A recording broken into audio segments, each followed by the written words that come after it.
P21 sniffled as he looked at me, and I touched his cheek softly. A person a lot better than I am once told me how to make up for getting Scootle killed. He said that you do everything you can to make up for it. You devote yourself to spending every second trying to do better. You hope that, when it's all over, the good you do will even start to come close to paying for your mistakes. And I've made mistakes, P21, and they've hurt ponies who never deserved it. Scootle, those foals, Clover, those zebras, 99. I know that I can never fully pay the price for those mistakes. Not ever. And if I hurt, well, it's just a little tipping the scales to make things square. That's why I have to do this.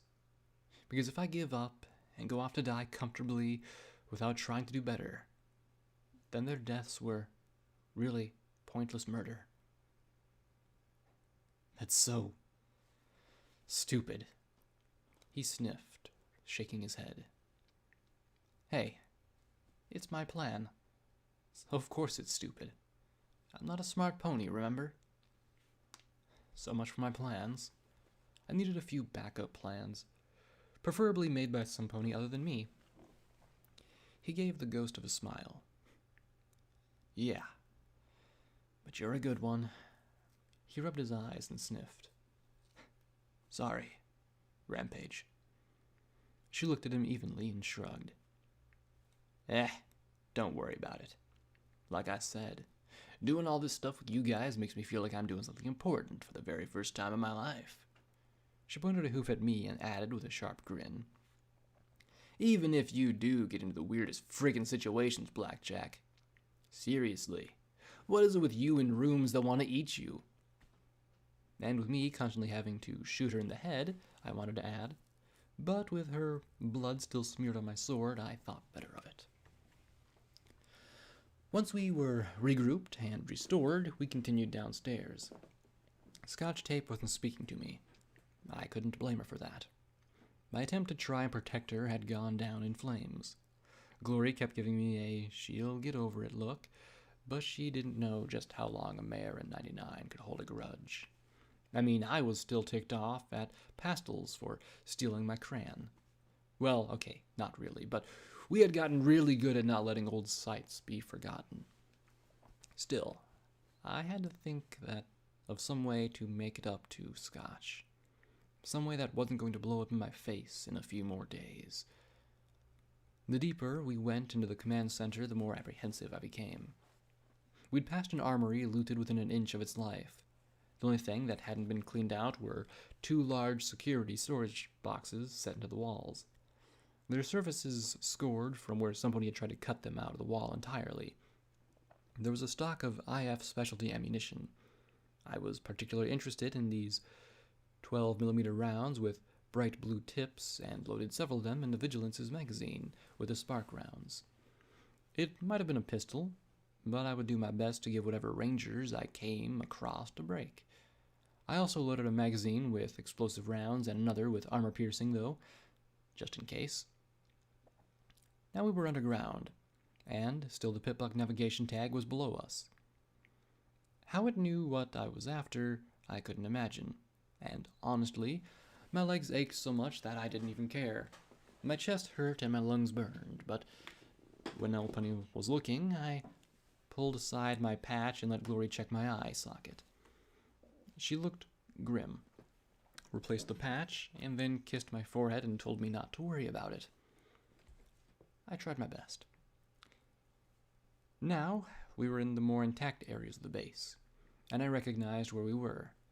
This section was an almost exact copy of Marimare. It was a little bigger and had some more extensive damage, but I knew that below us and ahead was the base operations center. Like Marimare, only the close balefire blast and radiation had killed these base components. We could have split up to do things more efficiently. But after the lab, I was done with splitting us up while we were underground. We reached the operations room and found it dead cold. The door's motors weren't locked or anything. There just wasn't any power. Glory and Scotch held an impromptu conference, and we set out to find the circuit breaker and power supply. Why couldn't this be any easier? Since it was more or less on the way, we stopped by security. I picked up a slightly dusty assault rifle, an IF-64 boomerang, if I recalled. Still, I finally had something to do with all these light rifle rounds. There were even extended magazines. We were moving to the medical room. I took an opportunity to oil and service the weapon as well as I could. I caught Scotch's eye for a second before she looked away, lips pressed together, determined to be pissed at me. After picking out every last drug, we made our way to the maintenance bay, and then finally to the power supply. While P-21 filled his saddlebags with goodies, Glory and Scotch tape poured over several gigantic switch sets in the wall next to 3 massive cables coming out of the ground. I peered down through the grate on the shaft they descended into, but even with my mutated vision, I couldn't see the bottom. Scotch finally took out a rubberized cloth, stuck it in her mouth, and grabbed one switch. It clicked into place with a loud electric buzz. Then the second switch, and with it another buzz. Then a third switch, and noise. The lights flickered to life overhead. Hoofington Rises.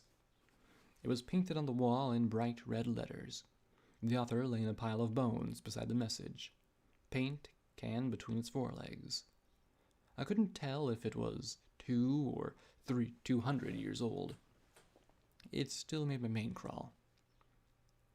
Come on, I'm getting all kinds of weird vibes, I said as we walked back to the operations door. Just in and then out. I want to get out of here. Me too. This place is creepy, Scotch said, then glanced at me as if questioning if this was due to the overwhelming creeposity of the place or my brain manipulation. We trotted back to the door to the operations center, now powered but locked, and P-21 started banging away at the computer. Meanwhile, our pip-bucks were ticking from the slow, steady radiation. Scotch tape pulled out a scanner and, in less than a minute, had a panel next to the door out. Why couldn't Daddy have been an unicorn? She muttered, before sticking her hoof into the space and fishing around. I looked at the flustered P-21 as he tried for the password even faster, in a de facto race with his daughter. There was a spark of wires with the beep of the computer, and both declared simultaneously, "Done," before glaring at one another. I smiled, closing my eye and shaking my head as I stepped into the door. I opened it just in time to see a crackling green fireball being flung right at us. Fortunately, Lacuna had been paying attention, and she teleported in front to block us from it. The blast of magical fire still washed us all in crackling radiation, but only the alicorn bore the brunt of it. I should have known this had been going too smoothly. Red bars were lighting up right and left, and a choir of undead ponies howled in mindless hunger. Behind them reared a unicorn glowing with a harsh green glow and firing off balls of radioactive fire at us. The rest of the ghouls, now racing towards us on broken, jagged hooves, still had combat armor on. Nothing is good under Hoofington. Nothing! I shouted as I stepped beside Lacuna, Glory taking position on the other side of the purple alicorn. My rads were climbing rapidly, so I shouted for every pony to take a Rad-X and chew down on a tablet myself. Time to put the assault rifle to the test. I blasted automatic bursts at the first of the undead ponies that charged, the altering armor piercing and explosive rounds chewing great gooey rents out of them. Glory laid down a strafing barrage of green beams. It looked like she'd gotten the conversion finished. Lacuna shielded us from the rain of fire with her own magic, bolstered by the radiation washing over her. Too bad the rest of my friends weren't so well fortified. There were too many coming too fast. I didn't have time to look as I heard the clattering of hoof claws in the hall behind me. Rampage leapt onto Lacuna's back and sprang over the alicorn as a ball of flame burst against her shield. Trailing burning tatters, the unpeated pony smashed into one of the armored ghouls with such force that his body nearly exploded into a pulpy mess. Rolling smoothly, she laughed gleefully as she latched her hoof claws into the one charging Glory and swung him away. Invaders! Roared the undead unicorn. Die, you striped bastards! You won't take us out of the fight! The ghoul's voice barely reached me over the sounds of battle. I could have used some help myself.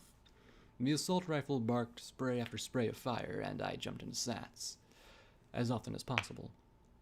If I didn't destroy the head, they would just regenerate the damage. 3 charged at me once, and I braced myself for some pain. Then Persuasion thumped and blasted, and the blast knocked the 3 flying. I spotted the blue pony in the corner, barely visible as he reloaded another. Even Scotch joined in the battle, lying on her stomach as she fired at any ghoul that got too close to Lacuna. The glowing ghoul unicorn halted, lobbying exploding balls, and then turned into pouring on a stream of radioactive flame. I hissed as it scorched my legs and face from a near hit. You shall never make me abandon my post! The unicorn screamed as we fanned out. It was hard to say which would get me first, the fire or the radiation. Burn, Stripes! Burn in Luna's righteous fury! The radioactive fire sprayed from her horn like a sprinkler in all directions, and I dove under a desk as I lined up a shot. My bullets flickered and melted away as they got close to the ghoul, unable to penetrate the layer of radioactive flame around it. For fuck's sake. I focused hard, hoping that maybe I'd mutated up enough of this radiation and was doing me some good too. Sats and 4 magic bullets. Go! My glowing bolts shot across the room, guided by the precision spell to impact against the ghoul's skull. The flames died a little as each luminescent round smashed home, the quartet sending it ringing, its heat diminishing. A volley of magic arrows, green beams, and a grenade blew the rest of the ghoul apart. I was relieved to find that the radiation in the room was dropping, but not to 0. I need some Radaway. Bad. We probably all did. Glory broke out one of each for us, save for Lacuna. The Alicorn said nothing, but I thought I caught a look of poor mortal creatures in her eyes. With my rads bouncing in the yellow, I approached the unicorn ghoul's corpse. The dealers stood by and sighed, placing a Queen of Hearts on her still glowing side. The uniform she wore had burned away, leaving bits of metal fused with her hide. I spotted one still glowing chunk. Jen Shimmerstar. A little square appeared around a name tag in my vision, and dancing lines of data scrolled rapidly before terminating with EC-1101, status update, General Shimmerstar, deceased, denied. Okay, that cleared that up. I spotted the terminal in the corner and clattered towards it. Okay, so where do you want to go now? I asked as I tapped the terminal keys. Pretty much at random. I needed P21 to... Whoa.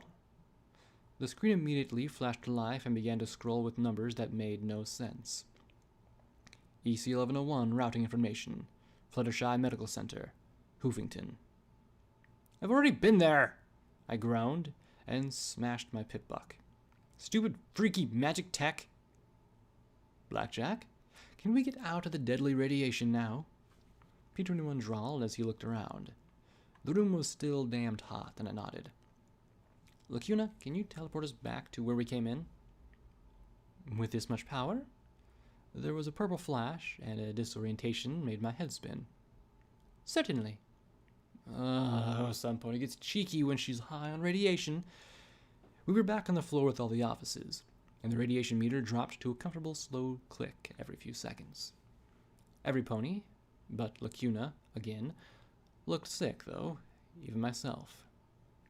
We have any more Radaway? I asked Glory. 1 pouch, she said with a frown. I sighed and nodded, my head over to where Scotch was being sick. Give it a Scotch.